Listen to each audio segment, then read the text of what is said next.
Good morning students. आज हम लोग पार्टनरशिप डिसॉल्यूशन का एक ऐसा क्वेश्चन सॉल्व करना चाहते हैं जिसमें कुछ एडजस्टमेंट हो, यानी कि assets take over by partner दिया हुआ हो, कुछ अनरिकॉर्डेड लायबिलिटीज एसेट्स की बात हो और कुछ इसी तरह का हल्का फुल्का एडजस्टमेंट हो। तो बेसिकली अगर एक बार हम लोग ध्यान से पहले क्वेश्चन को देखेंगे, क्वेश्चन मेरा बोलता है कि A, B and C were partner sharing profit and loss in ratio of 3:2:1। Their balance sheet was as under. Balance sheet का जब हम स्टडी करते हैं तो पाते हैं कि क्रेडिटर्स है, मिसेज एज लोन है। ए मेरा पार्टनर है और उसकी वाइफ ने फर्म को लोन दिया है, तो मिसेज एज लोन जो है यह ए से अलग है। मिसेज ए यानी ए की वाइफ ए से अलग पर्सनालिटी है और वह पार्टनर लोन के रूप में ट्रीट नहीं होगा, बल्कि external liability just like creditor treat किया जाएगा। और एज लोन भी दिया हुआ है, तो एज लोन मतलब हो गया पार्टनर लोन, लेकिन Mrs A's loan partner loan नहीं कहलाएगा, बल्कि यह एक्सटर्नल लायबिलिटीज के रूप में ट्रीट होगा। एक और चीज़ दिया हुआ है इन्वेस्टमेंट फ्लक्चुएशन रिजर्व। तो इसके संबंध में आपको बताया गया था, प्रीवियस वीडियो में हमने डिस्कस किया था कि अगर इन्वेस्टमेंट फ्लक्चुएशन रिजर्व हो और इन्वेस्टमेंट भी दिया हुआ हो, तब तो इसको हम लोग कहाँ ले जाते हैं, रियलाइजेशन अकाउंट में। और अगर यहाँ इन्वेस्टमेंट नाम का कोई चीज़ नहीं होता, केवल इन्वेस्टमेंट फ्लक्चुएशन रिजर्व होता है, तो सीधे कहाँ चला जाता, पार्टनर्स कैपिटल अकाउंट में, और उनके प्रॉफिट शेयरिंग रेशियो यानी 3:1 में डिस्ट्रीब्यूट हो जाता। इसके बाद ए बी सी का कैपिटल है, इधर कैश एट बैंक है, डेटर है 15,000 का, जिसमें प्रोविज़न किया गया है, provision for bad and doubtful debts 1,000, stock है, इन्वेस्टमेंट है, प्लांट है, गुडविल है। तो यह बैलेंस शीट का स्ट्रक्चर हुआ। अब हमको एडजस्टमेंट बताया गया है कि ए जो पार्टनर है, a took over investment at 25% more than book value. Investment जो 20,000 का है, इसको ए ने ले लिया और वैल्यू क्या तय किया उसके लिए, किस मूल्य पर लिया, तो बुक वैल्यू यानी 20,000 से 25% ज़्यादा पर, 25% मोर देन बुक वैल्यू, यानी 20,000 प्लस 20,000 का 25% यानी 5,000, यानी 20,000 प्लस 5,000 25,000 में ए ने इन्वेस्टमेंट को टेक ओवर किया। इसी तरह से बी भी कुछ संपत्ति ले रहा है, B took over debtors amounting to ₹5,000 at ₹4,000। यह जो डेटर है, इस डेटर में से 5,000 का डेटर बी टेक ओवर कर रहा है, लेकिन उसका वैल्यू कितना लगा रहा है, 4,000, यानी 5,000 का डेटर लिया, लेकिन 5,000 में नहीं लिया, उससे कम में लिया। कितने कम में लिया, 1,000 कम में लिया, यानी 4,000 लिया। And remaining realise 75% of book value. तो 15,000 का डेटर था, 5,000 का बी ने ले लिया, तो बचा मेरा 10,000। 10,000 के डेटर से क्या रियलाइज हुआ हमको, 75% ऑफ बुक वैल्यू, यानी 10,000 का 75% हो जाएगा 7,500। इसके बाद अब मेरा स्टॉक है, इन्वेस्टमेंट है, इन्वेस्टमेंट तो हो गया, स्टॉक है, प्लांट है और गुडविल है, 3 एसेट और बच रहा है। तो स्टॉक और प्लांट को हमने डायरेक्ट बेचा 59,000 और 40,000 में। गुडविल का वैल्यू कुछ भी दिया हुआ नहीं है, तो चूंकि सारे एसेट्स का रियलाइज वैल्यू दिया हुआ है, गुडविल का कुछ भी दिया हुआ नहीं है, तो हम लोग यह मान के चलेंगे कि गुडविल से कुछ भी पैसा वसूल नहीं हुआ, यानी गुडविल का रियलाइज वैल्यू नील मान लिया जाएगा। फिर है एक्सपेंसेस ऑन रियलाइजेशन अमाउंटेड ₹1,000। इन सारी प्रक्रियाओं को पूरा करने में खर्च हो गया 1,000। It is found that there was a liabilities for ₹8,000 for damages. यह भी पाया गया कि कुछ गड़बड़ी हुई थी, कुछ डैमेज हुआ था, कुछ टूट फूट हुआ होगा, जिसके लिए क्लेम किया होगा पार्टी ने, और उसके लिए लायबिलिटीज क्रिएट हुआ 8,000 का, which had to be paid, इसका भी भुगतान करना है। तो इसका मतलब हुआ कि लायबिलिटीज, यह लायबिलिटीज 8,000 का हमारे बैलेंस शीट में नहीं है, यानी कि यह अनरिकॉर्डेड लायबिलिटीज है, तो इसका हम ट्रांसफ़र नहीं करेंगे, डायरेक्ट इसको पे करेंगे। Prepare necessary accounts. तो अब हम बनाते हैं रियलाइजेशन अकाउंट। तो चलिए, रियलाइजेशन अकाउंट का पहला रूल बोलता था कि कैश या बैंक को छोड़कर बाकी सारे एसेट्स को रियलाइजेशन अकाउंट के डेबिट साइड में ट्रांसफ़र करते हैं। तो हमने एक एक करके कैश एट बैंक को छोड़ दिया, डेटर, स्टॉक, इन्वेस्टमेंट, प्लांट और गुडविल, सारे एसेट्स को debtor, stock, investment, plant and goodwill सबको रियलाइजेशन के डेबिट में ट्रांसफ़र कर लिया।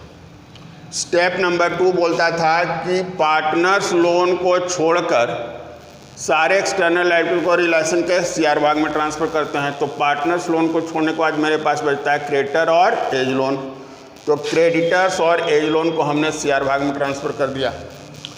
अब चूंकि डेटर में प्रोविज़न किया गया था जिसका क्रेडिट बैलेंस होता है, इसलिए लेस करके दिखाया गया है, तो इसको भी डेटर को फुल वैल्यू पे हम ट्रांसफ़र करेंगे डेबिट साइड में, और उसके प्रोविज़न को जो कहते हो सीआर भाग में ट्रांसफ़र कर देंगे। यानी प्रोविज़न फॉर DD 1000 और क्रेडिटर्स और एज लोन जो एक्सटर्नल लायबिलिटी था उसको हमने ट्रांसफ़र कर लिया। तो स्टेप नंबर 2 कंप्लीट हुआ। अब स्टेप नंबर 3 में इन एसेट्स को बेचा जाएगा। तो इनमें से 3 ही एसेट्स बिका है डायरेक्ट कैश के रूप में। स्टॉक बिका है 59 में, दिया हुआ था एडजस्टमेंट में। प्लांट बिका है 40,000 में, और डेटर का कुछ हिस्सा 75% रियलाइज हुआ था, यानी कि 15,000 में से 5,000 का डेटर बी ने ले लिया था, रेस्ट बचा 10,000 के डेटर से 75% मिला, यानी 7,500। तो इस तीनों को हम ऐड कर लेंगे और बैंक में डाल देंगे। तो स्टेप नंबर 3 का एक पार्ट हुआ ए, यानी कि एसेट्स को सेल करने की एंट्री, और तीनों को ऐड किए तो हो गया 1,06,500। अब कुछ एसेट्स जो ए और बी ने लिया हुआ ए और बी के कैपिटल में चला जाएगा। तो ए ने लिया था इन्वेस्टमेंट 25,000 में, 20,000 का इन्वेस्टमेंट था, 25% मोर देन बुक वैल्यू पे ले रहा था, तो 20,000 प्लस 20,000 का 25% तो आता है 25,000। और बी ने 5,000 का डेटर 4,000 में लिया था, तो 20 कैपिटल में हो गया 4,000। अब हमारे रियलाइजेशन अकाउंट का सीआर भाग, यानी कि पहला काम हुआ था सीआर भाग में कि हमने लायबिलिटीज को ट्रांसफ़र किया था, और दूसरा में 2 हिस्सा हमने किया था। कुछ एसेट्स मेरा डायरेक्ट बेचे गए थे कैश, तो कैश के थ्रू जो आया था उसको बैंक में डाल दिए। बैंक में इसलिए हम लोग कर रहे हैं कि यहाँ पे बैलेंस दिया हुआ है कैश एट बैंक का, यानी बैंक का बैलेंस है, इसलिए हर जगह हम लोग बैंक यूज करेंगे। और कुछ एसेट्स जो पार्टनर टेक ओवर किया था वह पार्टनर के नाम पर चला गया। अब मेरे पास पैसा आ गया, हम अब लायबिलिटीज़ का पेमेंट करेंगे।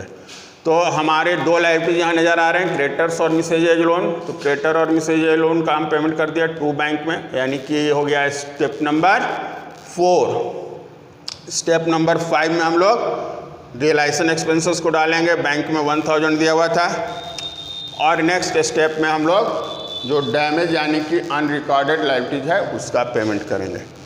तो इस तरह से हमारा रियलाइजेशन अकाउंट कंप्लीट हुआ। अब हम इसको बैलेंस करेंगे। तो डेबिट साइड में हो रहा है 2,57,500, इधर कम हो रहा था, तो बैलेंसिंग फिगर आया 90,000। यानी डेबिट साइड बड़ा हो जाने के बाद जो बैलेंसिंग फिगर आता है सीआर भाग में वह होता है लॉस, और इस लॉस को हम पार्टनर्स के बीच उनके प्रॉफिट शेयरिंग रेशियो में डिस्ट्रीब्यूट कर देंगे। तो 90,000 को जब हम 3, 2 and 1 में डिस्ट्रीब्यूट करेंगे तो आएगा 45,000, 30,000 एंड 50,000। तो यह मेरा बन गया रियलाइजेशन अकाउंट। अब हम लोग को सेकंड जो इसके बाद बनाना होता है वह होता है पार्टनर्स कैपिटल अकाउंट। तो पार्टनर्स कैपिटल अकाउंट बनाने के लिए हम लोग ए बी सी 3 पार्टनर है, 3 कॉलम अमाउंट का बना लेंगे, और सबसे पहले उनके कैपिटल के बैलेंस को ट्रांसफ़र कर लेंगे बाय बैलेंस BD। चूँकि सारे का सारा लायबिलिटी साइड में दिया हुआ है, यानी कि सबका क्रेडिट बैलेंस है, तो सब क्रेडिट साइड में आ गया। अब हम लोग रियलाइजेशन अकाउंट में देखेंगे कि पार्टनर्स का नाम कहाँ कहाँ पे आया है। तो ए का नाम यहाँ आया है, एज कैपिटल है, बीस कैपिटल है, फिर एज कैपिटल है, बीस कैपिटल है, सीज कैपिटल, यानी कि दोनों बार जो आया है वह सीआर भाग में आया है। तो एक अकाउंट से दूसरे अकाउंट में जो ट्रांसफ़र होता है वह अपोजिट दिशा में होता है, अपोजिट साइड में होता है। तो हम लोग क्रेडिट से इसको डेबिट में ले आएंगे। तो जिस अकाउंट से ट्रांसफ़र करते हैं उसका नाम लिखते हैं। चूँकि जर्नल यहाँ पे क्या बन रहा है, as capital account D R to realisation, तो रियलाइजेशन बनाए तो बाई पोस्टिंग कर दिए एज कैपिटल बनाएंगे तो पोस्टिंग हो जाएगा टू रियलाइजेशन। तो यहाँ हो गया टू रियलाइजेशन, ए में 25 और बी का 4000, यहाँ 25 और 4 था। फिर ए बी सी तीनों के नाम पे है तो फिर टू रियलाइजेशन हुआ, ए का 45, बी का 30,000 और सी का 15,000।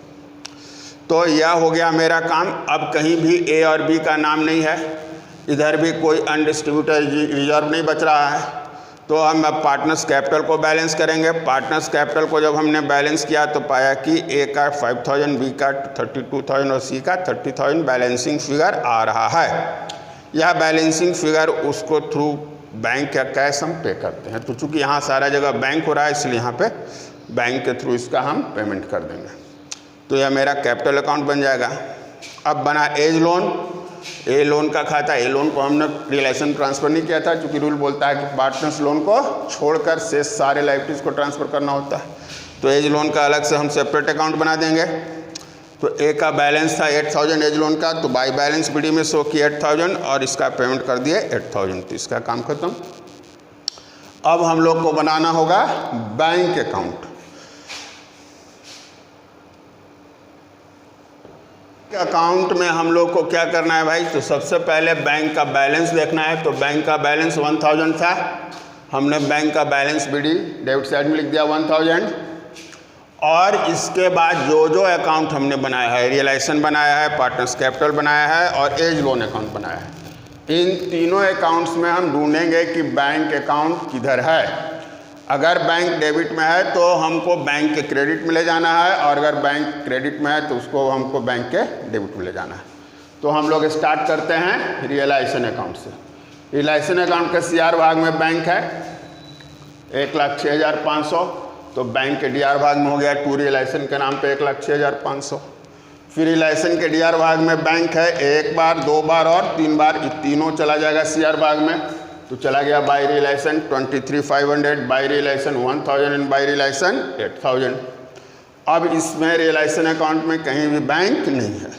तो अब हम लोग नेक्स्ट आएंगे पार्टनर्स कैपिटल में।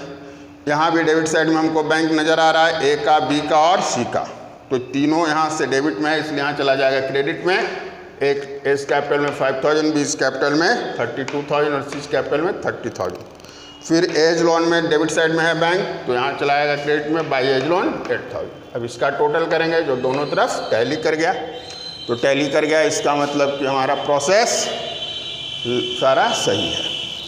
तो इस तरह से हम लोग रियलाइजेशन अकाउंट और उससे संबंधित और जो अकाउंट्स होते हैं जैसे partners capital account, bank account, partners loan account, कभी कभी पार्टनर्स करंट अकाउंट, तो जो भी बनाना होता है इस तरह से हम लोग बनाया करेंगे।